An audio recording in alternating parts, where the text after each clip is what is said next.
The foster and develop, we have a team at the CMF dedicated to industry and market trends.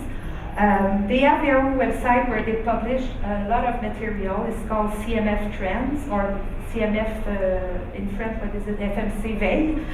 So they are publishing a lot of very high-end researches, blogs, white paper. They are publishing for 6 months approximately now podcasts on different trends in the industry. They are publishing the Key Trends Report, which is a very important, I think, document that you all should read. And Catherine Matisse, our director of the department, is going to present tomorrow afternoon here. I think it's in this room, Catherine. Yeah, the highlights of the Key Trends Report. So make sure you don't miss that.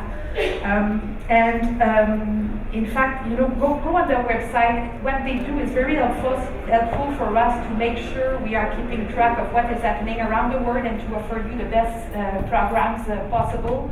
But it's free for you to use also and to learn about what is going on around the world and what is coming up. So make sure you go consult the CMF trends. We also have a website called Encore Plus, which is a website where you can find a lot of content that is maybe no longer available, but harder to find maybe on other platforms, but material or projects that we have financed many years ago, or Telefilm has financed many years ago. So the content is available for you for free. Some titles like the one that you see here is available. What is the one with the dog? Lilia Sobo, yeah, it seems that it's the most. Yeah, exactly. So you will find your classics there. So go and see that. We have over almost 50,000, I think, subscribers. Half of them are from outside Canada, so there's a real appetite for Canadian content. It's very important. If you have content you want to put on the website, communicate with us and we'll try to arrange something. And finally, as you may have heard during the past few days, we've launched with other partners the Made brand, or Nous en français, which celebrate in fact Canadian content, Canadian creators that are putting all their creativity at work, and we want to promote and make sure that the Canadians are well known around the world and that we celebrate their success. So this is a brand that you will see more and more in the next few weeks, months, years. So our addresses, different websites that you can consult. And on that, I will give you Marlo the podium. Thank you.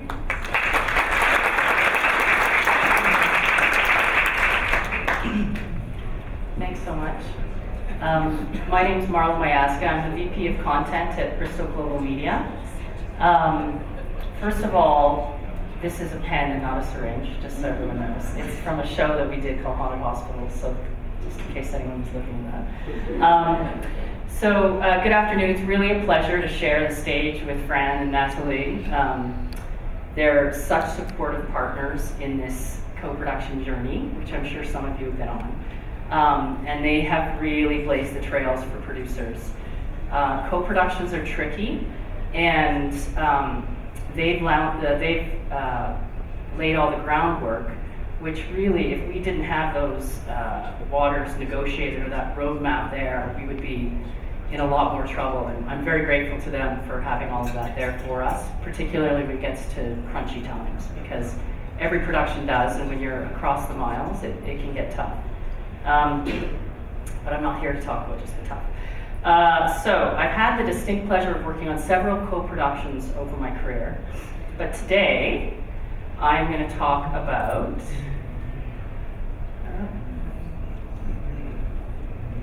100 Days to Victory. And this is was a 2-hour, $2 million premium factual special commemorating the 100th anniversary of the end of World War I. It was a Canadian-Australian co-production, and it literally took a global village to get this on the air. And not just because of the financing, but because the story we were telling was an international global story. So it started with BGA and Electric Pictures, out of Perth, Australia. An executive producer who we had been working on in a previous production called Canada, the Story of Us. You may have heard of it. Was working with Electric Pictures in Perth and actually brought us this project because he saw the potential of the two countries working on it together. We then went out and looked for our broadcasters, and we got Chorus History Canada, who actually were the first to bite on the project and gave us the development, which allowed us to put the package together that then helped us sell it around the world. Foxtel Australia and BBC Scotland came in, and then also Q Media Distribution also became part of our financing. Then, of course, we brought it to Telefilm, and we were very lucky that we became an official treaty co-production. And the Canadian Media Fund also helped finance, which when we went into this, we realized that with them and Chorus on board, we were going to be able to make this. However, we were still waiting for Screen Australia and Screen West, who came out of Australia, obviously, and those are their funding agencies. And also, Screen Australia needed to give us the official treaty co-production green light at the same time that Fran and her team needed to. So that is the team. Of course, there's OMDC and Capco and all of those other amazing partners that we had. But this is just a few people that went into this one special. And so you spend a lot of time in the beginning trying to carve that together. I'm going to show you a clip from the show so that it has a little more significance when I talk through kind of the who and the how and the why of doing a treaty co-pro. Because it is tough, but it's really worth it, and I hope this little minute and a half sizzle shows you why.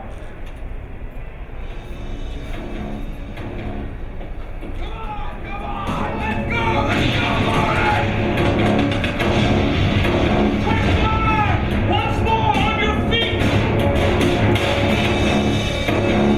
It's a war of no mercy, it's a war of brutality, and it dehumanizes men on both sides. The British and the French were overwhelmed. They believe that they're going to lose the war. They believe they're going to be destroyed on the Western Front. Là, nous sommes exposés. Update on our current situation right away. They're smashing through our lines. Bloody nightmare. Inter-allied relationships had been fraught, had been personal rivalries.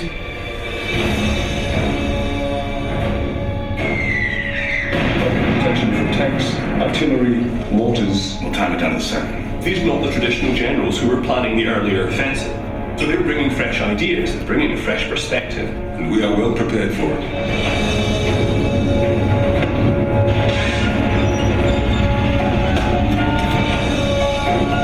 If anyone so much as likes a match, they'll face a court-martial. Whatever it takes. This was an all-out gamble for the end of the war. This is the birth of modern warfare. This is why we still fight wars today.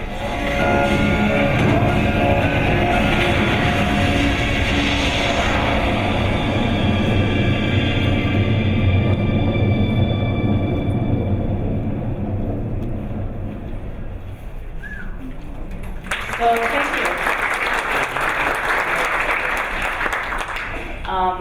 So that aired to record audiences. It was the most watched program on Foxtel in 2018.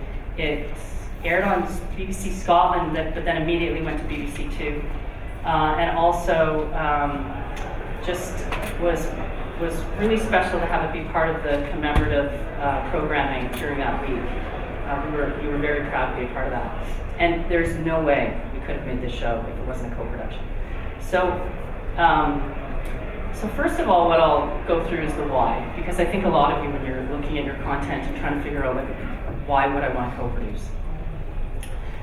I'll say the number one reason, I think, is that global content, when it's in a co-production, has a bigger impact. It has a global impact. Immediately your special or series is given credibility because you have a partner across the world who wants to partner with you on it.